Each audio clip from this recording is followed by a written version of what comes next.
महाराज वर्षों तक द्वारिकाधीश से नहीं मिले, लेकिन सुदामा जी नित्य ठाकुर जी का स्मरण करते हैं। वाने खायो तो होगो, वाने पी लियो होगो, अभी तो द्वारिकाधीश सो रहे होगो। वर्षों से नहीं मिले हैं सुदामा जी, लेकिन रोज चिंतन होता है। संध्या का समय होता है तो सुदामा जी बैठे बैठे चिंतन करते हैं, अभी लाला बैठ गए होगो, लाला के ब्याह गए होंगे तो बालकन के संग खेल ले होगो, अभी लाला ने प्रसाद पा लिया होगो, अब तो लाला सो गए होगो, लाला को कोई कष्ट तो नहीं है। रो बारिश हो जाती है तो खुद के घर में पानी भर जाता है, पर सुदामा जी मन में विचार करते हैं कहीं लाला द्वारिका में ऐसे ही ना घूम रहे हो बिना छतरी के, कहीं सर्दी है कि जुकाम है जाएगा, खुद के घर में जल भर गया है, लेकिन 24 घंटे चिंतन ठाकुर जी का करते हैं। ऐसे सुदामा जी महाराज बड़े दीन हैं, घर में धन नहीं है, इतने छिद्र हो गए छत पर कि वर्षा होती है तो कमर कमर तक जल भर जाता है घर में। भोजन करने के लिए अन्न नहीं है, सामग्री नहीं है घर में, लेकिन फिर भी कभी द्वारिकाधीश से मिलने के लिए इसलिए नहीं जाते कि मेरी दरिद्रता देख करके, मेरी दीनहीनता देख करके, मेरी श्रीहीनता देख करके द्वारिकाधीश को ना लगे कुछ मांगने आया इसको कुछ दे दो, इसलिए नहीं जाते कभी। और सुदामा जी कभी अपनी पत्नी को भी नहीं बताते कि द्वारिकाधीश मेरे मित्र हैं, मेरे सखा हैं। प्रेम को बंधुओं जितना गोपनीय रखोगे प्रेम उतना बढ़ेगा। सुदामा जी अप्रकट भक्ति के आचार्य हैं, कभी नहीं बताते। एक दिन भगवान ने अनुग्रह किया, एक दीनहीन से ब्राह्मण के रूप में सुदामा जी के घर पहुंच गए, और सुदामा जी की पत्नी सुशीला ने जैसी देखा ब्राह्मण आए हैं द्वार पर, सुशीला बोली भगवान हमारे घर में देने को कुछ नहीं है, आप कहीं और चले जाओ। भगवान बोले क्यों, हमको आपसे भिक्षा चाहिए। ब्राह्मण बन के आए ठाकुर जी, मेरे घर में सोवर है, मैंने एक संतान को जन्म दिया है, अभी हमारा घर पवित्र नहीं है, आप अभी हमारे यहाँ की सामग्री नहीं ले पाओगे। ठाकुर जी बोले इनके तो कोई संतान अभी हुई नहीं, ये ऐसे क्यों बोल रही हैं। ब्राह्मण बन के आए तो भगवान बोले अच्छा तो 3-4 दिन बाद सोवर उठ जाएगा तब आ जाऊं। सुदामा जी की पत्नी बोली नहीं, हमने दरिद्र पुत्र को जन्म दिया है, उसका सोवर जीवन पर्यंत रहेगा। दरिद्र पुत्र को जन्म दिया है मैंने, मतलब कह रही है कि पुत्र को जन्म, वो कहना ऐसा चाहती है कि हमारे घर में दरिद्रता है, श्रीहीनता है, देने के लिए कुछ नहीं और ये जीवन पर्यंत रहेगा, इसलिए आप कभी मत आना मांगना। तब भगवान जो ब्राह्मण के रूप में गए थे उन्होंने कहा अरे सुशीला तुम बड़ी भोली हो, तुमको नहीं पता द्वारिकाधीश को जानती हो। सुशीला बोली उनको कौन नहीं जानता, पूरे विश्व के राजा भगवान है साक्षात। बोले वो तुम्हारे सुदामा जी के घनिष्ठ मित्र हैं, घनिष्ठ सखा हैं, इतने घनिष्ठ सखा हैं और तुमको विश्वास नहीं होता तो अपने पति के सामने जाकर के केवल द्वारिकाधीश का नाम ले देना, देख लेना उनके चेहरे का हाव भाव ही बता देगा, उन्होंने तुमसे छुपाया है आज तक। द्वारिकाधीश उनके सखा हैं, कभी अपने पति को भेजो द्वारिकाधीश के पास, द्वारिकाधीश कृपा करेंगे, पूरे विश्व पर कृपा करते तुम्हारे घर पर नहीं करेंगे। ये योजना भगवान ने बनाई थी, सुशीला के मन में कोई बात थोड़ी थी, भगवान ही ब्राह्मण के रूप में आए और आकर के सुशीला को ये बात बता के गए। सुशीला बोली अच्छा। ब्राह्मण तो चले गए, सुशीला अंदर बैठी थी, सुदामा जी महाराज नाम जप कर रहे थे। सुशीला ने कहा सुनिए पतिदेव एक जरूरी बात करनी। सुदामा जी इशारा करने लगे भी नाम जप चल रहा, थोड़ी देर रुक जा। बोले आप थोड़ी देर बाद नाम जप कर लेना, मेरी बात सुन लीजिए। सुदामा जी नाम जप करने लगे। अचानक सुशीला ने कहा मुझे आपके और द्वारिकाधीश के सख्य के बारे में पता चल गया है। ये बात कहते ही सुदामा जी के हाथ से माला अपने आप छूट गई, नेत्रों से आंसू गिर गए। ब्राह्मण ने कहा था कि सुदामा जी का मुख ही बता देगा कि उन्होंने ये बात छुपाई है आपसे। सुशीला ने जब नेत्रों में अश्रु देखे और सुदामा जी की स्थिति देखी, वो समझ गई कि ब्राह्मण सत्य कह के गया। भगवान आप क्यों ऐसा कर रहे हैं, द्वारिकाधीश आपके सखा हैं, वो पूरे विश्व का भरण पोषण करते हैं, आपने कभी मुझे नहीं बताया, कभी उनके पास नहीं गए, आज तक मुझे लेकर के नहीं गए, क्यों?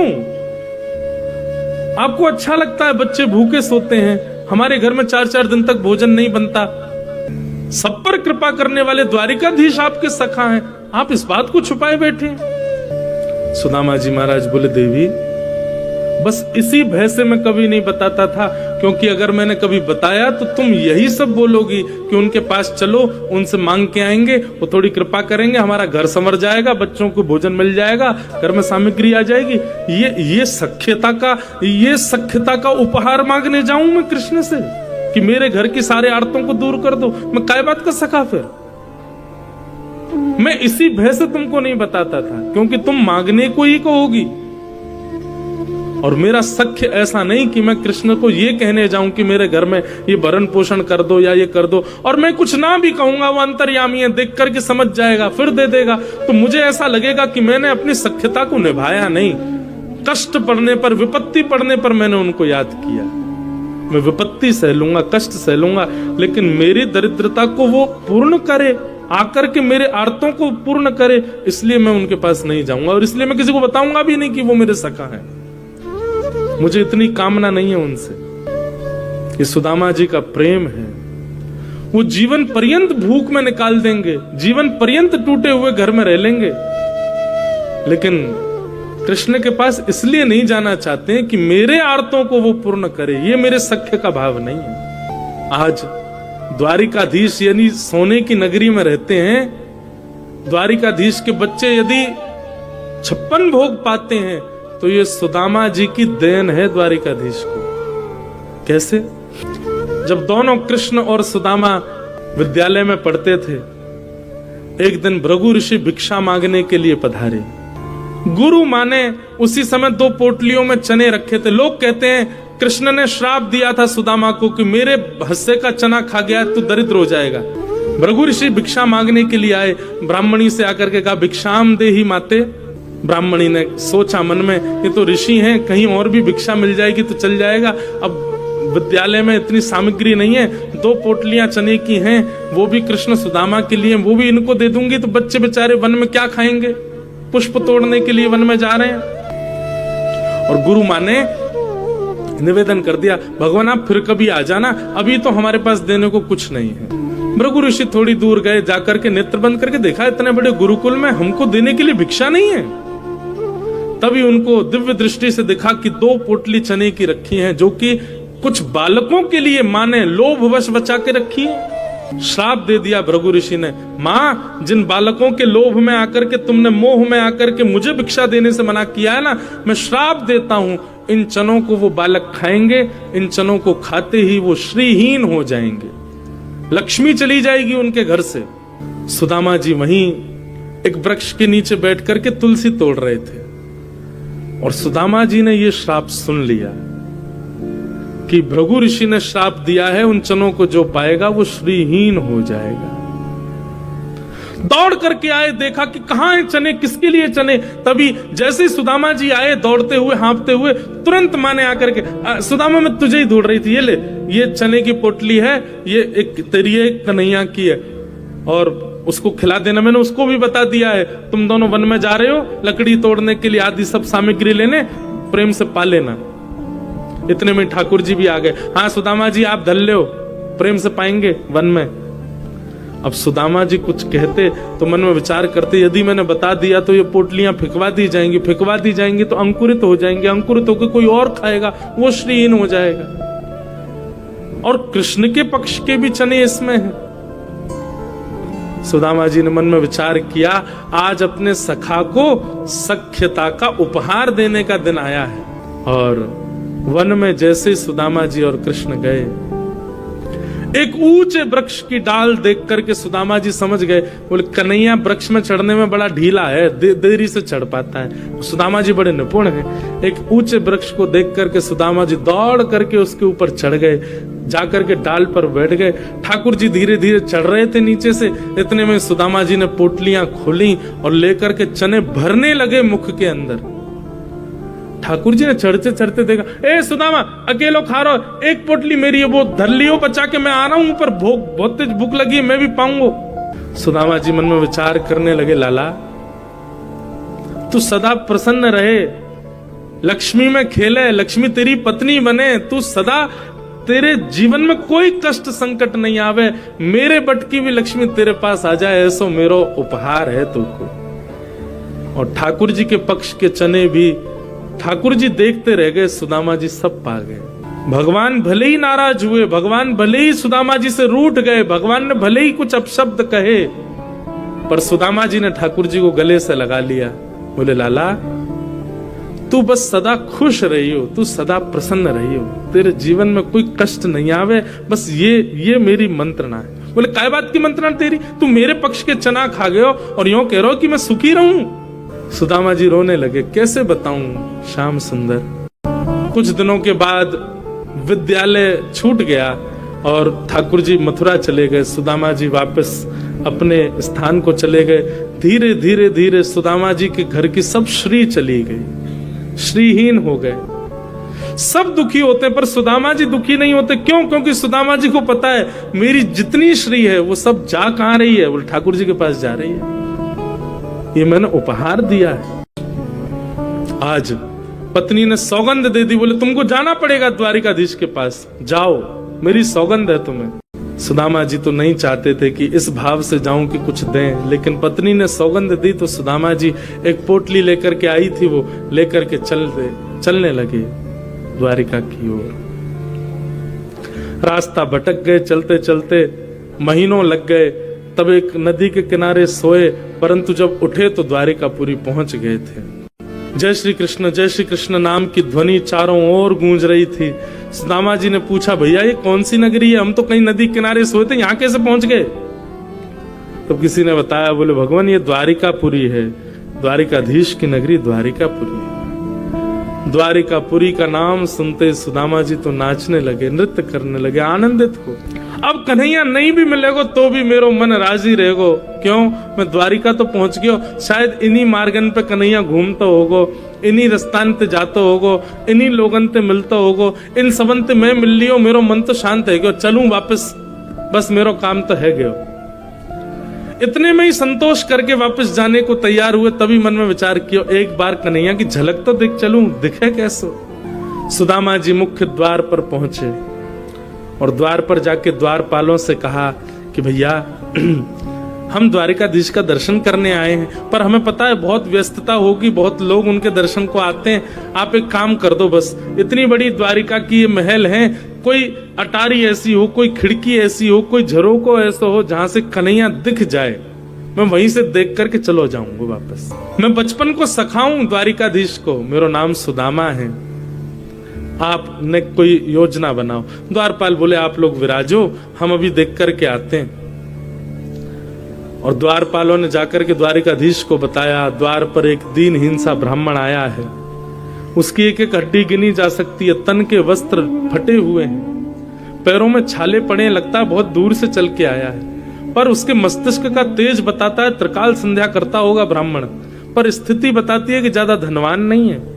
अपने आप को आपको बचपन का मित्र बता रहा है और उसने अपना नाम सुदामा बताया है। ठाकुर जी भोजन कर रहे थे और कवल तोड़ करके बस मुख की ओर ले जा रहे थे, तभी सैनिकों ने कहा नाम सुदामा बताया है। ठाकुर जी वहीं रुक गए, नेत्र बंद हो गए, संपूर्ण लीला ठाकुर जी को दिख गई, सुदामा जी का चिंतन होने लगा। भगवान बोले सुदामा जी आए? बोले जी। मेरे बचपन के सखा सुदामा आए हैं? बोले हाँ महाराज। जो मेरे साथ विद्यालय में पढ़ते थे वही सुदामा जी। अब वहां खड़े लोगों को क्या पता कि सुदामा जी के साथ क्या लीला, ठाकुर जी सब लीला, वही जो मेरे साथ वन में जाया करते थे, गुरुदेव से पढ़ा करते थे, वो सुदामा जी आए हैं। सैनिक जन हाथ जोड़ करके खड़े हैं, क्या बोले, अब उन्हें तो नहीं पता ये सब।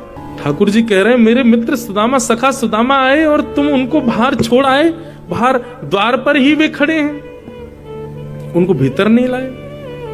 भगवान आप प्रसाद पा रहे थे इसलिए हमने कहा आप थोड़ी देर बैठो।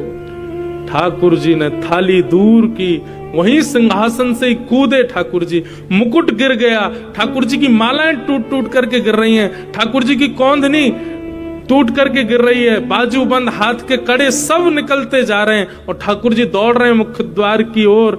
सेनापति, महामंत्री, 16,100 राजकुमारियां, बड़े बड़े राजा सब ठाकुर जी के पीछे दौड़ रहे हैं। भगवान एक बेड़ी, दूसरी बेड़ी, तीसरी बेड़ी पार करते हुए मुख्य द्वार पर जा रहे हैं। नेत्रों से विरल अश्रुधार गिर रही है। मेरे सखा सुदामा आए हैं। द्वारिका में हाहाकार मच गया। ऐसा कौन आया है जिसके लिए द्वारिकाधीश भोजन छोड़ के भागे?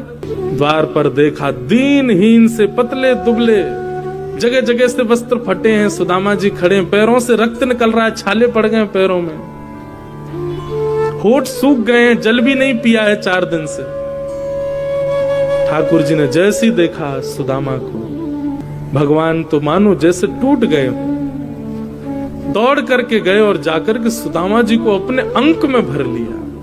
एक क्षण के लिए तो मानो ऐसा लगा सुदामा जी भगवान के चिन्मय रूप में ही विलीन हो गए हों, अपने अंक में भर लिया। सुदामा जी ने ठाकुर जी को गले से लगा लिया। सुदामा जी को नेत्र खोल के थोड़ी शर्म आ रही है। चारों तरफ बड़े बड़े राजघराने के लोग देख रहे हैं। सुदामा जी की दीनहीन सी अवस्था है, तन भी ऐसा विचित्र है, चलते चलते बहुत पसीना आया है, उसकी गंध भी आ रही है। और ठाकुर जी का ऐसा चिन्मय रूप, मधुर सुगंधी चंदन की, और ऐसे लिपट गए ठाकुर जी, बिल्कुल संकोच नहीं कर रहे हैं। सुदामा जी के मन में आ रहा है, इतना सुंदर, इतना बढ़िया स्पर्श है ठाकुर जी का, मेरा निष्ठुर हड्डियां चुभ रही होंगी ठाकुर जी।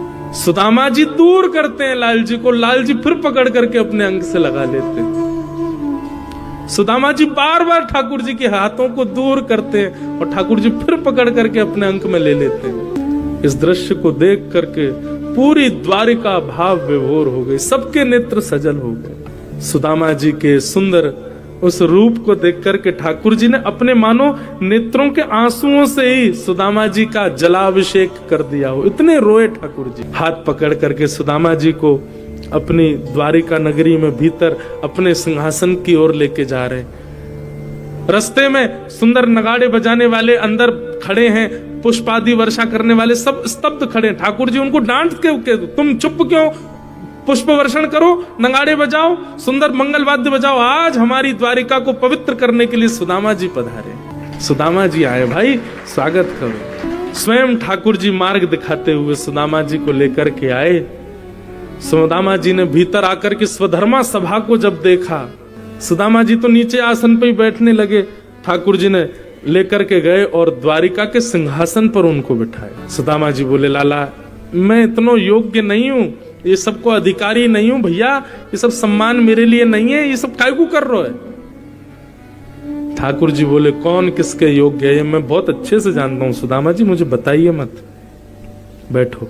लक्ष्मी, रुक्मणी जी को आज्ञा की जाइए, पात्र लेकर के आओ, जल लेके आओ, चरण धोने। सुदामा जी बोले, लाला तेरे हाथ जोड़ू, चरण मत धो। बोले, नहीं नहीं चुपचाप बैठे रहो, और ज्यादा बोलोगे तो मुंह पे अभी पट्टा बांध दूंगा आपके, चुपचाप बैठे रहो, जो कर रहा हूं करने दो, बहुत दिन बाद हाथ पड़े हो मेरे। और सुदामा जी के चरणों को जैसे ही ठाकुर जी ने उठाया पात्र में रखने के लिए, भगवान ने चरण देखे, पूरे चरण छिले हुए हैं, कांटे लगे हुए हैं, घाव हो गए चरणों में। इतने भाव विभोर हो गए ठाकुर जी चरण देख करके, आंखों के अश्रुओं को रोक नहीं पाए। और वही अश्रु बिंद सुदामा जी के चरणों में गिरने लगे। जैसे जैसे ठाकुर जी के बिंदु गिरे, वहां वहां से सुदामा जी के सुंदर घाव ठीक होते जाएं। देख सुदामा की दीन दशा, करुणा करके करुणा निधि रोए, पानी परातु को हाथ छुयो नहीं, नैनन के जल सो पग धोए।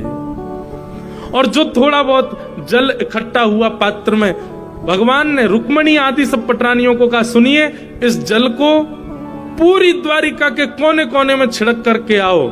सुदामा जी के चरणों का चरणामृत है, एक एक बूंद सब लोग पा लेना, सब जगह बांट देना, पूरी द्वारिका में छिड़क देना, समुद्र में छिड़क देना, गोमती जी में छिड़क देना, हमारे महल में छिड़क देना, सब पवित्र हो जाएगा। सुदामा जी के चरण की सुंदर जल है। सुदामा जी देख करके कह रहे, लाला जी सब कहा कर रहे हो भैया, मैं इतना योग्य नहीं हूं। भगवान नीचे बैठे हैं, सुदामा जी ऊपर बैठे हैं, और ठाकुर जी बात कर रहे हैं अपने सखा से। सुदामा जी आपको ब्याह है गयो? हाँ लाला ब्याह है गयो। और हमारे भतीजे? बोले हाँ 2 बालक हैं। अच्छा ब्याह में नहीं बुलाया हमको? लाला कर्जा लेके ब्याह कियो, और ब्याह में भी इतनी सामग्री बनी कि सब खा गए, दुल्हा दुल्हन फिर भी 3 दिन भूखे ही रहे, हमारे पास भोजन नहीं बचो। और वह को कर्जा भी आज तक नहीं चुका पाए, ब्याह को भी कर्जा चल रहा है। ऐसे ब्याह में लाला तो को बुलाते, तेरे साथ कितने हाथी, कितने घोड़ा, कितने सैनिक, कितने लोग आते, कहां भोजन कराते? या हमारे मैंने नहीं बुलाया। मेरी छोड़ लाला, तेने ब्याह कियो? भगवान बोले हाँ हमने कर लिया ब्याह। अब कैसे बताएं, एक थोड़ी किया है। अच्छा भाभी कहाँ है? भगवान बोले भाभी भी यही है। बोले मिला तो सही, कौन सी भाभी? अब वहां तो जिसको देखें वो परम सुंदरी। भगवान बोले मिलोगे भाभी से? बोले हाँ मिलवाओ। ठाकुर जी ने इशारा किया आओ। मैं रुक्मणी प्रणाम, देवी चरसो भाग्यवती रहो। मैं जाम्बती प्रणाम, देवी चरसो भाग्यवती रहो। मैं सत्यभामा प्रणाम, देवी चरसो भाग्यवती रहो। मैं कालिंदी यमुना प्रणाम, देवी चरसो भाग्यवती रहो। मैं भद्रा प्रणाम, मैं लक्ष्मणा प्रणाम, मैं मित्रविंदा प्रणाम। 500 पत्नियां भगवान की प्रणाम कर गई। सुदामा जी बोले लाला कोई तकिया दे दे, हाथ थक गो मेरो ने, यहाँ नीचे धर दे मेरो हाथ, तो लगे ने का देर में गिर जाएगो का। ठाकुर जी ने मसनत असनत लगा दी हाथ के नीचे, यूं ही आशीर्वाद देते रहो। 200-250 और प्रणाम कर गई। भगवान खड़े खड़े देख रहे हैं। सुदामा जी धीरे से भगवान को देख, भगवान बोले क्या हुआ, कितनी और हैं अभी? बोले 16,108। ये सब अपनी है लाला? भगवान बोले तो और क्या, पड़ोस की सब अपनी है? बोले वाह भैया लाला तेरे को प्रणाम करूं, इतने सारे ब्याह किए थे ना। अरे एक आदमी हमें बुला ले तो भोजन पे आ जाते हम। लाला मैं तो थक गो, अभी कितनी है गई? बोले अभी 600 हुई हैं, अभी तो 16,108, 1000 भी नहीं हुई हैं। लाला एक काम करेगो? बोले बता। पत्नी तेरी 16,108 है, लेकिन पति तो तू ही है ना? बोले हाँ। एक काम कर, तू मुझको प्रणाम कर, मैं तू को आशीर्वाद दे दूं, सबको एक साथ आशीर्वाद दे जाएगा। और 16,108 पत्नियों के सामने जगत नियंता, जगदाधार, त्रिलोकीनाथ, जगन्नाथ, द्वारिकाधीश दंडवत प्रणाम कर रहे हैं और सुदामा जी दोनों भुजाओं से आशीर्वाद दे रहे हैं। सबके नेत्र सजल हो गए ये दृश्य देख करके। सुदामा जी ने हृदय से लगा लिया ठाकुर जी, भाभी ने मेरे लिए क्या भेजा सुदामा जी। ठाकुर जी अब सुदामा जी पोटली छुपाने लगे, बोले कि अब ये सब बड़ी बड़ी राजघराने की सब कन्या, इनके सामने फटी हुई पोटली क्या दिखाऊं।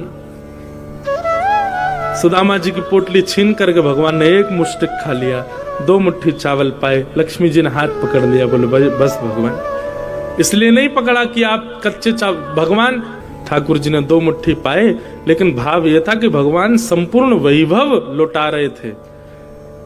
मैं इंद्र का संपूर्ण वैभव सुदामा जी को देता हूं, मैं विश्व के सारी सुख संपत्ति सुदामा जी को देता हूं। 2 मुट्ठी चावल में ये वरदान दे चुके थे ठाकुर जी, लेकिन ठाकुर जी अब कहने वाले थे कि मैं लक्ष्मी को सुदामा की दासी बनाता हूं। तभी रुक्मणी जी ने हाथ पकड़ लिया, बोले भगवान मैं आपकी रहूंगी, मैं कहीं नहीं जाऊंगी। ये तीसरा मुट्ठी नहीं पाई है। तब भगवान ने 2 मुष्टिक चावल पाए। फिर उसके बाद सुदामा जी ज्यादा दिन द्वारिका रुके नहीं, वापस चले गए। सुदामा जी लौट करके गए तो देखा सुंदर भवन खड़े हैं, महल खड़े, अटारियां, आहा सोने की नगरी पूरी। सुदामा जी बोले भैया ये क्या है? सुदामा मंदिर देख डरे, यहां तो हती मेरी छोटी सी झुपड़िया, अब कंचन महल खड़े। सुदामा जी ने पत्नी से कहा देवी सोने की बनाओ रोटी, चांदी की बनाओ दाल और हीरा की बनाओ चटनी, प्रेम से पाओ। हम तो जा रहे हैं वन में, भजन करेंगे ठाकुर जी का। सुदामा जी वन की ओर जाने लगे, इतने में ही भगवान प्रकट हो गए और सुदामा जी से बोले अगर संपत्ति मेरे द्वारा प्राप्त हुई है और संपत्ति का सर्व फल मैं ही हूं, क्योंकि सुदामा जी आप कुछ भी अपने लिए नहीं करोगे, आप जो कुछ भी करोगे, आप वस्त्र भी पहनोगे तो